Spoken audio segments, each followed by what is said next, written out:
मेरी मंगेतर एक गूंगी लड़की थी, बेहद खूबसूरत, नरम और जिसे आसानी से कम आंका जा सकता था। मैंने जानबूझकर उसे पीछे छोड़ दिया और पास में छिपकर उसे रोते हुए मजे लेकर देखता रहा। उसकी आंखें लाल थीं। बाद में जब उसकी आवाज वापस आई, उसने लेस की पट्टी से मेरी आंखों पर पट्टी बांधी और मेरे कान के पास झुककर शरारती हंसी के साथ बोली, डार्लिंग, अब तुम्हें रुलाने की मेरी बारी है। शादी के बाद मुझे पैक करके एक अमीर युवा एरिस के बेडरूम में भेज दिया गया। तुम्हें शुक्रगुजार होना चाहिए कि तुम मिस से शादी कर रहे हो। दोबारा भागने की कोशिश की तो तुम्हारी तीनों टांगे तोड़ दी जाएंगी। बॉडीगार्ड्स ने मुझे कमरे में फेंक दिया और बाहर से दरवाजा बंद कर दिया। मेरा दिमाग धुंधला था। ऐसी यादें जो मेरी नहीं थीं, अचानक उमड़ पड़ी। मैं एक नॉवेल में ट्रांसमाइग्रेट हो चुका था और सेकंड मेल लीड के शरीर में आ गया था। उसका परिवार लालच में भारी दहेज के लिए उसे इस अमीर एरिस के हवाले कर चुका था। एरिस के पास वो सब था जो पैसे से खरीदा जा सकता है, लेकिन अचानक उसने अपनी आवाज खो दी और गूंगी हो गई। नॉवेल में उसका अंत दुखद था। उसने सेकंड मेल लीड को सब कुछ दिया जो उसने मांगा और उसे अपना जीवन साथी माना, लेकिन वह सिर्फ फीमेल लीड की परवाह करता था। उसने दूसरों के साथ मिलकर फीमेल लीड की मदद की, परिवार की संपत्ति हथियाने में, और अंत में एरिस को जिंदा जला दिया। एक औरत बेवकूफ थी, दूसरी निर्दयी। मैं दोनों से कोई लेना देना नहीं चाहता था। मैंने कुछ बाल खींचे और उन्हें लॉक में डाल दिया। कुछ सेकंड बाद दरवाजा खुल गया। मैंने ऊपर देखा और सीधे उस महिला की आंखों में देखा जो दूसरी तरफ खड़ी थी। वो चौंकी हुई लगी। उसके होंठ हल्के से खुले। उसका चेहरा असाधारण था, चकाचौंध कर देने वाली खूबसूरत थी। फिर भी उस पल में वह प्यारी सी खोई हुई भी लग रही थी। उसका शरीर सुंदर, त्वचा चीनी मिट्टी जैसी सफेद, जैसे हल्की सी छुअन भी निशान छोड़ दे। मैं पूरी तरह से हिल गया। मैंने लंबा जीवन जिया था और कभी इतनी खूबसूरत महिला नहीं देखी थी। काश वह मेरी पत्नी होती। नौकरानी पीछे से आई और उसे खींचकर पीछे ले गई। मिस, आपको ऐसे इधर उधर नहीं घूमना चाहिए। आपका पति आपसे नफरत करता है। अगर आप अकेली हो और वो आपको नुकसान पहुंचाने की कोशिश करे तो? मेरा दिमाग खाली हो गया। वह असल में मेरी पत्नी थी। मैंने गंभीरता से सोचना शुरू किया कि असली सेकंड मेल लीड में कुछ गड़बड़ थी क्या। इतनी शानदार पत्नी और वह उसे संभालना नहीं जानता था। इसके बजाय फीमेल लीड के पीछे पड़ा था। मेरे फोन की स्क्रीन पर फीमेल लीड की फोटो थी। वह ठीक ठाक थी, साधारण रूप से सुंदर, लेकिन सामने खड़ी महिला के मुकाबले कोई तुलना नहीं थी।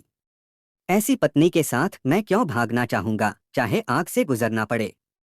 मैं इसे कामयाब बनाऊंगा। जब तक मैं उसके पास पहुंचा, तब तक बैंक्वेट शुरू हो चुका था। एक्साएओ युआ चियाओ परिवार की बड़ी बेटी के रूप में एक कोने में अकेली खड़ी थी और कोई उसकी तरफ ध्यान नहीं दे रहा था। फीमेल लीड कियाओ शीमन, एक नाजायज बेटी जिसे स्वीकार नहीं किया जाना चाहिए था। उसके आसपास लोगों की भीड़ लगी थी। जब उसने मुझे देखा, उसकी आंखों में खुला तिरस्कार चमका। यह समझ में आता था, असली सेकंड मेल लीड उसके पीछे चिपका रहता था। पास में किसी ने धीरे से कुछ कहा और शीमन के होठों पर एक धीमी, जानकार मुस्कान आ गई। वह कुर्सी पर बैठ गई, एक पैर मेरी तरफ बढ़ाया और हंसते हुए बोली, भैया, क्या मेरा जूता गंदा है? मेरा दिमाग तुरंत सतर्क हो गया।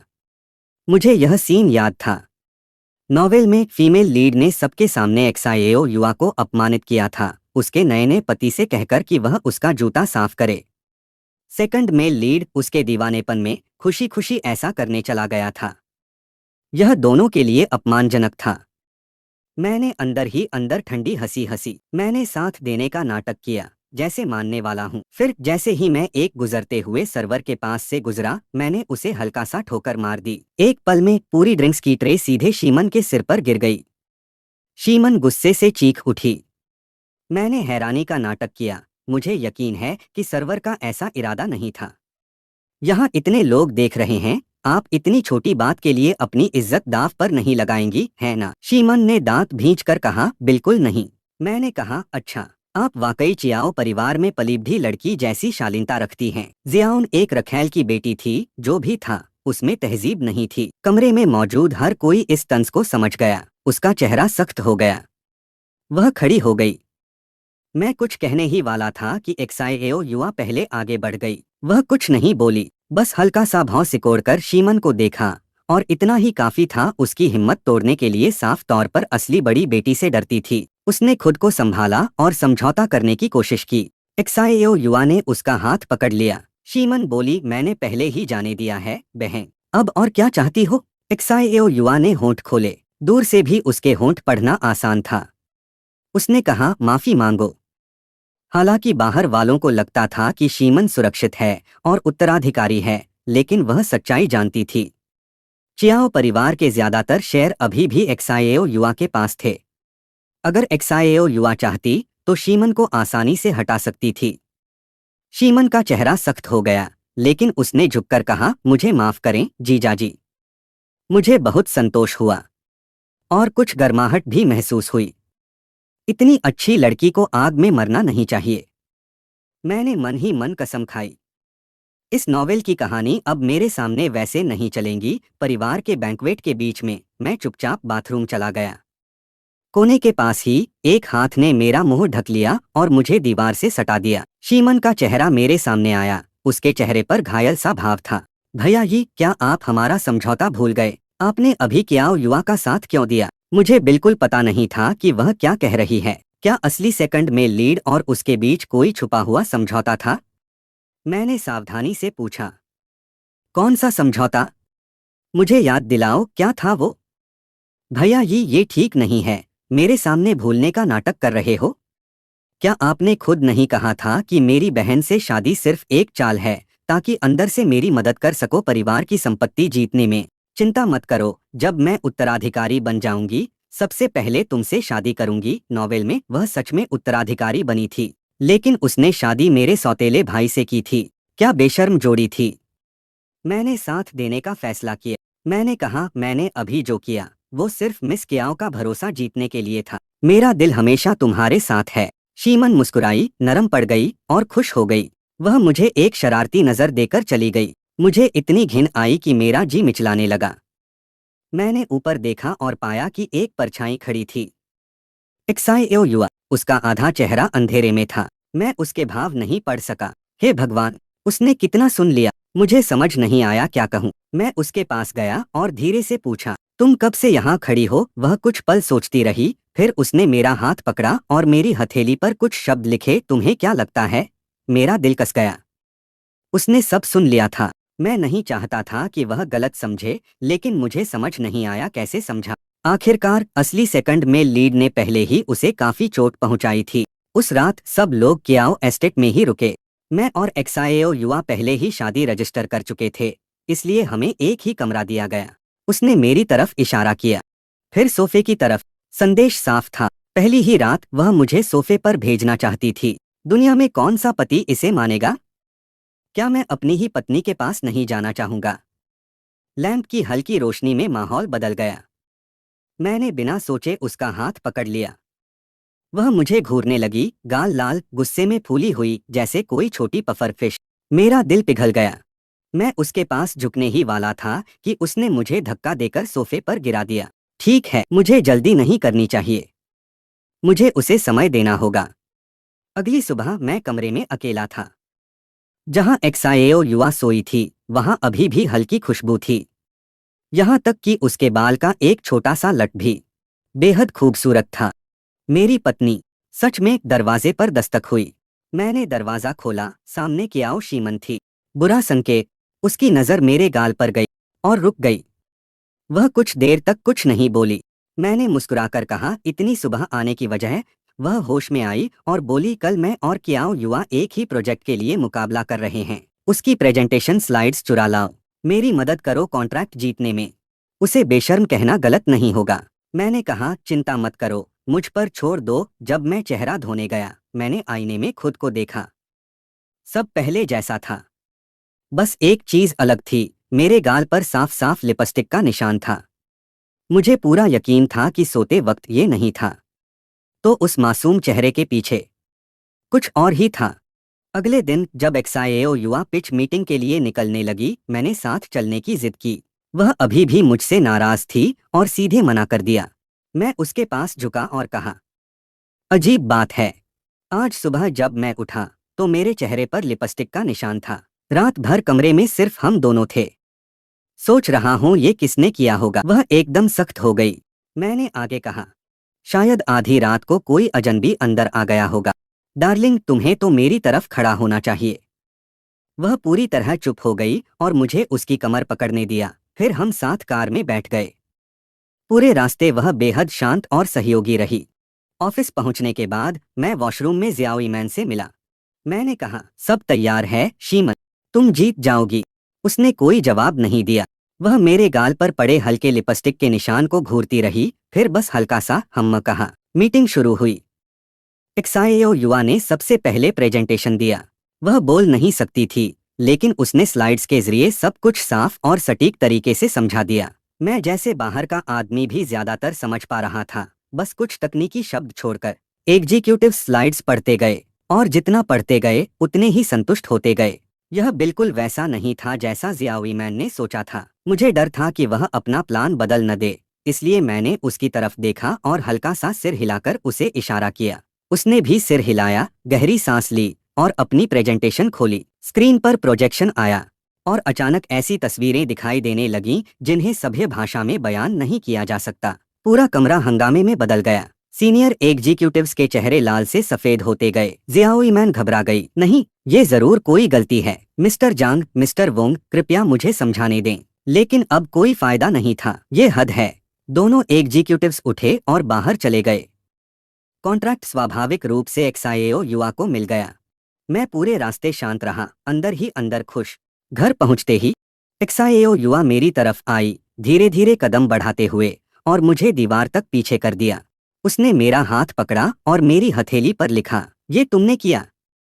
मैंने कहा, तुम्हारा स्वागत है डार्लिंग, कम से कम इतना तो मैं कर ही सकता था। उसने एक ऐसी मुस्कान दी जिसे समझना मुश्किल था। फिर उसने अपना फोन निकाला और टाइप किया।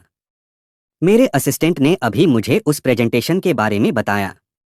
लगता है तुम्हारे पास ऐसे मटेरियल का अच्छा खासा कलेक्शन है। मैं हल्का सा शर्मा गया। थोड़ी देर बाद जियाओई मैन का वेचैट पर मैसेज आया। आखिर हुआ क्या? मैंने जवाब दिया, पूरी गलती मेरी थी। एक्साएओ युवा पहले ही मुझ पर शक कर रही थी। उसने हम दोनों के लिए जाल बिछाया और हम उसमें फंस गए। जियाओई मैन ने ज्यादा कुछ नहीं कहा, बस बोली, अगली बार मौका ढूंढना। मैं अभी लेटने ही वाला था कि एक कॉल आया। मैंने स्क्रीन को कुछ देर देखा। मेरी दिलचस्पी बढ़ रही थी। हाँ, अब वक्त था अपने प्यारे सौतेले भाई से मिलने का। जब असली सेकंड में लीड छोटा था, उसकी माँ ने दूसरी शादी कर ली थी। सौतेला पिता खुलकर भेदभाव करता था। उसका खुद का बेटा बिगड़ा हुआ, घमंडी और क्रूर था जो हमेशा उसे दबाता था। उसकी माँ पूरी तरह उस आदमी पर निर्भर थी और हमेशा उसी और उसके बेटे का साथ देती थी। सेकंड में लीड बचपन से ही दबाव और अपमान में पला था। जब वह बड़ा होकर हैंडसम हुआ तो उन्होंने उसे एक अमीर परिवार को पैसों के लिए बेच दिया। घिनौना। जैसे ही मैं घर के अंदर गया, एक मध्यम उम्र की औरत जल्दी से आई। एक्साएओ यी, तुम आ गए। आओ बैठो, आराम करो। मैं वैसे भी बैठने वाला था। तभी एक आवाज आई, तुम खुद को क्या समझते हो बादशाह? रसोई में इतना काम पड़ा है, दिखता नहीं? चिड़िया हमेशा चिड़िया ही रहेगी। अमीर औरत से शादी करने से कुछ नहीं बदलता। यह शुयाओ था, मेरा सौतेला भाई। मैं मुस्कुराया। लगता है छोटे भाई की नजरें अब भी ठीक नहीं हैं। इतने सालों में भी नहीं समझे कि हम में से असली चिड़िया कौन है। वह गुस्से में उठ खड़ा हुआ। उसकी माँ बोली, एक्साएओ यी, माफी मांग। मैंने आराम से कहा, ठीक है, माफी मांगता हूँ। मैं बहुत ज्यादा हैंडसम पैदा हुआ, इससे मेरे भाई को बुरा लगता है। ये मेरी गलती है। वह मुझ पर झपटा। मैंने बस अपना पैर आगे कर दिया। वह सीधा मुंह के बल गिर पड़ा। सौतेला पिता बाहर आया। वह पहले से जानता था कि मैं आया हूं, बस मौका देख रहा था। शुयाओ बोला, पापा, इसने मुझे मारा। पिता का चेहरा सख्त हो गया, फिर उसने खुद को संभाला। एक्साएओ यी, उसे माफ कर दो। वह अभी छोटा है। मैंने कहा, हाँ, छोटा ही है। 24 साल का बच्चा। पिता कुछ बोल नहीं पाया।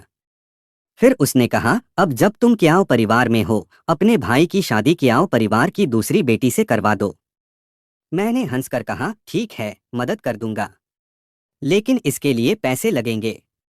5 मिलियन एडवांस दे दो। वे चौंक गए। 5 मिलियन? मैंने कहा नहीं देना तो रहने दो। वैसे भी कियाओ परिवार कोई खास नहीं, बस कुछ 100 बिलियन की संपत्ति है। पिता घबरा गया। दे दूंगा, अभी देता हूं, जो चाहिए मिलेगा। मैं पैसे लेकर बाहर निकला, काफी खुश। तभी सामने जियाओई मैन आ गई। वह मेरी तरफ आई। तुम यहाँ क्या कर रहे हो? मैंने कहा, अपने भाई से मिलने आया था। नाम शुयाओ, एक बहुत उत्साही नौजवान जो मुझ पर प्रैक्टिकली पैसे लुटा रहा था। शियाओइमन के चेहरे का भाव बदल गया। मैंने उसे पकड़ लिया। मुझे उपन्यास का यह हिस्सा याद था। शुयाओ ने किसी बहाने से शियाओइमन को घर बुलाया था ताकि उसे परिवार से मिलवा सके। उसने मुश्किल समय में एक बार शियाओइमन की मदद की थी और तब से उसने उस पर अच्छा प्रभाव छोड़ा था। यही कारण था कि यह पूरी तरह साधारण दिखने वाला आदमी उपन्यास के अंत तक एक अमीर परिवार में पहुंच गया था। उनके बीच मुलाकात होने वाली थी। मैंने जानबूझकर कैओस का हाथ पकड़ लिया। मैंने अभी कुछ काम की बात सोची है शियाओई से निपटने के लिए। चलो कहीं बैठकर बात करते हैं। वह झिझकी, हल्का सा भौं सिकोड़ते हुए। मैंने खुद को संभाला और जो करना था वो किया। मैंने मेज के नीचे अपनी जांघ जोर से दबाई और 2 आंसू निकाल लिए। शिमन चाओयुई पहले ही मुझ पर शक करने लगी है। अगर हम जल्द कुछ नहीं करेंगे तो वह इसे छोड़ने वाली नहीं है। कैओस के चेहरे का भाव नरम पड़ गया। उसने झिझकना बंद किया, मेरा हाथ पकड़ा और हम साथ में निकल गए। मैंने पीछे मुड़कर देखा। सच ही शुयाओ हमें जाते हुए घूर रहा था। उसका चेहरा पूरी तरह उतरा हुआ था। मैंने उसे पेड़ के पीछे छिपा देखा। मैंने नाटकीय अंदाज में कहा, ओह नहीं, और थोड़ा कॉफी गिरा दी। शियाओइमन तुरंत झुककर मदद करने लगी और बोली, तुम इतने लापरवाह कैसे हो? मैंने अपनी पोजीशन थोड़ा बदली। जहां से शुयाओ खड़ा था वहां से हम दोनों एक दूसरे से सटे हुए बैठे दिखाई दे रहे थे। मैंने अंदाजा लगाया कि अब काफी समय हो गया है और शियाओआन को जाने दिया। फिर मैं बूथ में बैठकर इंतजार करने लगा। जैसा उम्मीद था, शुयाओ मुश्किल से 1 मिनट बाद ही गुस्से में अंदर आ गया। शुई, तुम्हारी हिम्मत कैसे हुई मेरे पीछे जाकर चियाओ के पीछे पड़ने की? भूल मत, तुम शादीशुदा आदमी हो। मैंने कंधे उचकाए। शादीशुदा होने का मतलब यह नहीं कि मैं तलाक नहीं ले सकता। तुम कभी नहीं समझोगे कि मेरे जैसा आकर्षक होने का बोझ क्या होता है। योशिमन बहुत उत्साही है, मुझे डर है। यह मुझे थोड़ी मुश्किल स्थिति में डाल देता है। मैंने अपनी कलाई घुमाई, रोलेक्स दिखाया, उसे हल्की सी विदाई वाली नजर दी और उसे वहीं खड़े छोड़कर चला गया। उसका चेहरा गुस्से से भरा हुआ था। घर पहुंचकर अपनी खूबसूरत पत्नी को देखकर एक नई सराहना की लहर उठी। ऐसी औरत आत्मा के लिए अच्छी होती है, चाहे कोने में एक मूर्ति की तरह ही क्यों न खड़ी हो। डार्लिंग, मैं घर आ गया। शियाओई मेरी ओर बढ़ी, उसका संतुलन बिगड़ा और वह मेरी बाहों में गिर गई। उसने खुद को छुड़ाया सख्त चेहरे के साथ, मुझे धक्का दिया और मेज की ओर इशारा किया। कुछ तस्वीरें, मैं और शियावान कैफे में काफी करीब दिख रहे थे। तुमने मेरे पीछे किसी को लगाया था। उसने फोन निकाला और टाइप किया, मैंने तुम्हारा पीछा नहीं करवाया। जिस दिन से तुम चियाओ परिवार में शादी करके आए हो, हर जगह तुम पर नजरें हैं। मैं ऐसा कुछ फिर से नहीं देखना चाहती। फिर शियाओई ने तस्वीरों को छोटे छोटे टुकड़ों में फाड़ दिया, धीरे धीरे और बिना किसी जल्दबाजी के। उसका चेहरा पूरी तरह शांत था। सिर्फ उसके होठों का हल्का दबाव उसके असली एहसास दिखा रहा था। मैंने बढ़ा चढ़ाकर कहा, डार्लिंग, तुम सच में नाराज तो नहीं हो? कहीं महान मिस चियाओ जलन तो नहीं कर रही? शियाओ युई और भी नाराज दिखी। उसने मुझे डांटती नजर से देखा, फिर अचानक आगे बढ़ी और मुझे चुटकी काटी। मैंने दर्द की आवाज निकाली, लेकिन उसे दूर नहीं किया, बल्कि मैंने उसे अपनी बाहों में खींच लिया। हाथ उसकी कमर तक पहुंच गए। जब तुम्हारी पत्नी खुद तुम्हारे पास आए तो कौन सा आदमी उसे ठुकराता है? शायद उसने ऐसा नतीजा नहीं सोचा था। उसने मेरी ओर देखा, पलकें झपकाते हुए। मैंने कहा, थैंक यू फॉर द किस, डार्लिंग, और फिर वह और ज्यादा गुस्से में आ गई। उस शाम वह अभी भी नाराज थी और उसने कहा कि मुझे सजा दी जाएगी। उसकी चुनी हुई सजा थी मुझे अकेले सोफे पर सुलाना। मुझे मानना पड़ा, यह औरत वाकई कुछ अलग थी। उसी समय शियाओइमन ने उसी रात फोन किया, शुयाओ के व्यवहार की शिकायत करते हुए। उस दोपहर मेरे उकसाने के बाद वह सीधे उससे तुरंत सगाई के लिए कहने लगा था। लेकिन शियाओइमन अभी चियाओ परिवार में अपनी स्थिति को लेकर सुरक्षित नहीं थी और उसके पास अपने शादी का फैसला करने का अधिकार भी नहीं था। शुयाओ ने उसकी कोई बात नहीं सुनी और मान लिया कि वह उससे बचने के लिए बहाने बना रही है। झगड़ा बुरी तरह खत्म हुआ। उनकी निशानी टूट गई और दोनों गुस्से में अलग हो गए। मैंने कहा, तुम इतनी अहम स्थिति में हो और वह तुम पर ऐसा दबाव डाल रहा है।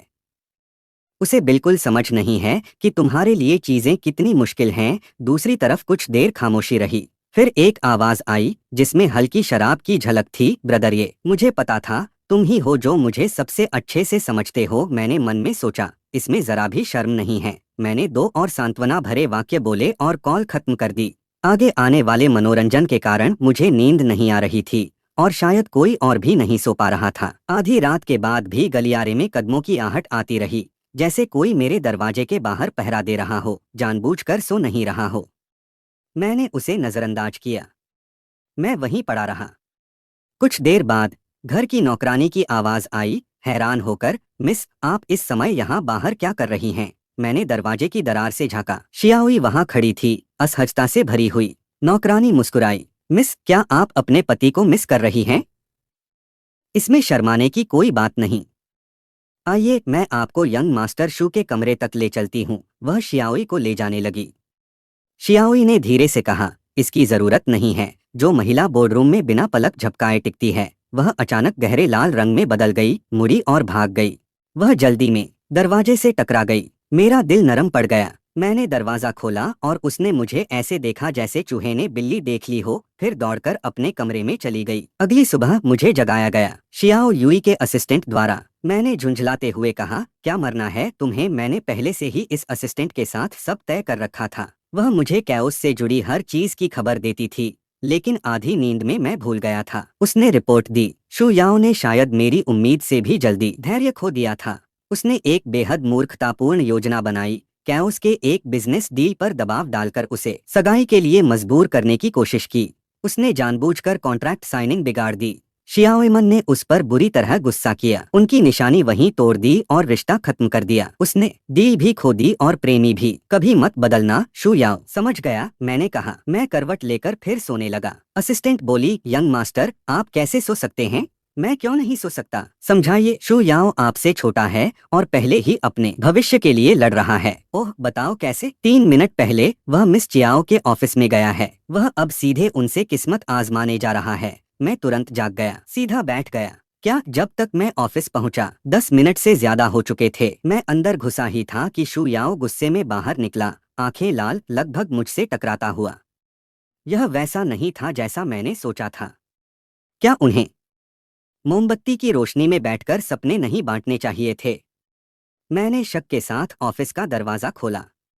अंदर बैठी महिला, सीधी पीठ के साथ, उसका चेहरा इतना ठंडा था कि पानी जमा दे। उसकी पूरी मौजूदगी अधिकार से भरी थी। जब उसने देखा कि मैं हूं, उसका भाव थोड़ा नरम पड़ा। उसने सोचा था कि मैं शू याओ हूं।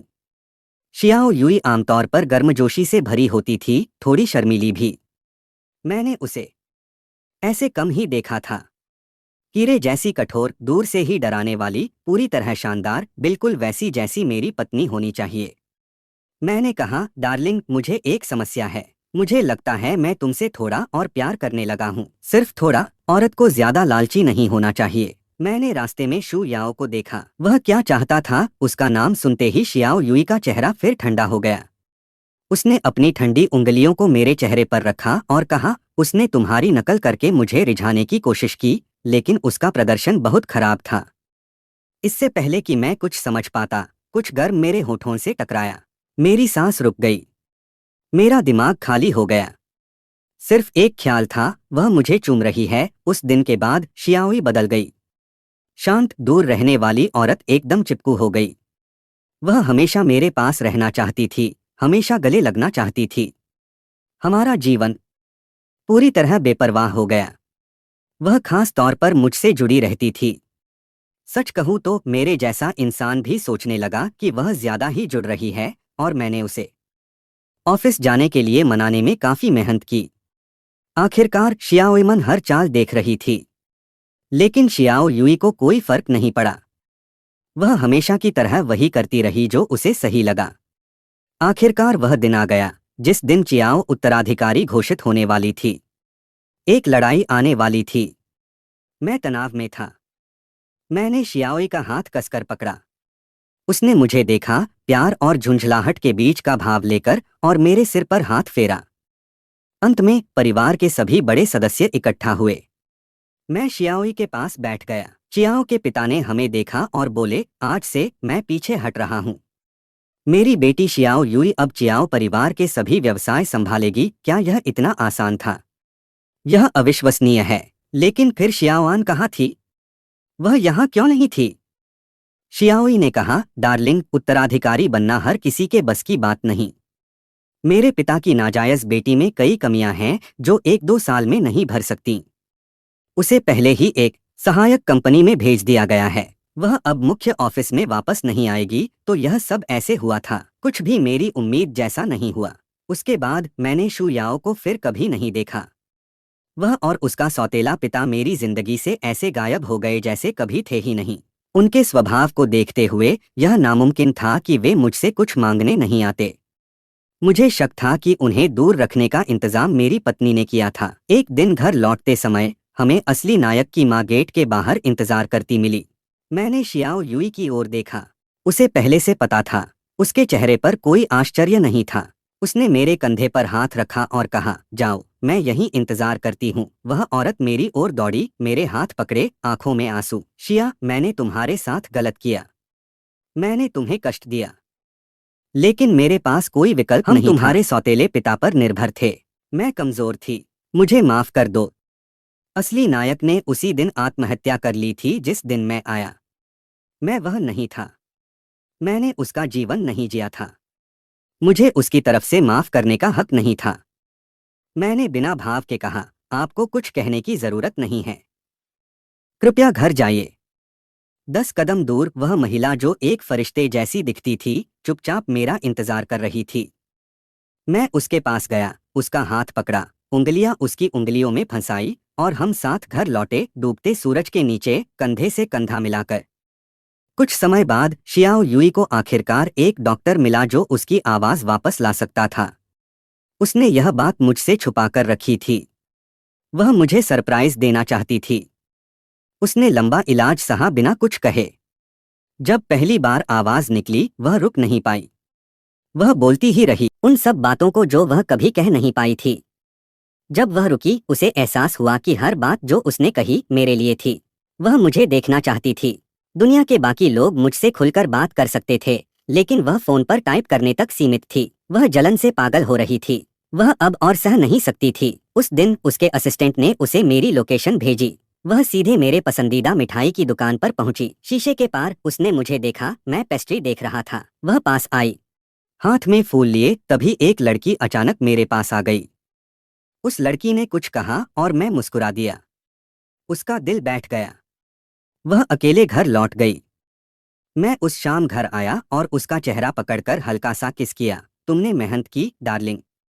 लेकिन जब वह एक हफ्ते के ट्रिप से लौटती थी, मैं खुद को रोक नहीं पाता था। अब वह पूरे 1 महीने बाद आई थी और मैं मुश्किल से गर्मजोशी दिखा रहा था। इसका सिर्फ एक मतलब था, दूसरी औरत। और वह लड़की आज अच्छी नहीं लग रही थी। बेशर्मी से उसके पति से फ्लर्ट कर रही थी। कुछ करना होगा। उसे उसका दिल वापस जीतना होगा। बाथरूम में उसने जानबूझकर आवाज की ताकि मेरा ध्यान जाए। मैंने काफी देर बाद जवाब दिया, सब ठीक है। उसने दरवाजा खुला छोड़ा था। मैं हिला भी नहीं। तो यह सच था। जब आदमी को सब मिल जाता है तो वह कदर करना छोड़ देता है। उसने और जोर से आवाज की। इस बार मैं समझ गया। मैं अंदर गया। उसे देखते ही मेरे चेहरे का भाव बदल गया। मैं धीरे धीरे उसकी ओर बढ़ा। वह पंजों पर खड़ी हुई और उसने अपनी बाहें मेरे गले में डाल दी। उसके होठों से हल्की हंसी निकली। वह मेरे कान के पास झुकी और वह शब्द कहे जो वह बहुत समय से कहना चाहती थी, डार्लिंग, आज रात मुझे तुम्हें रुलाने दो।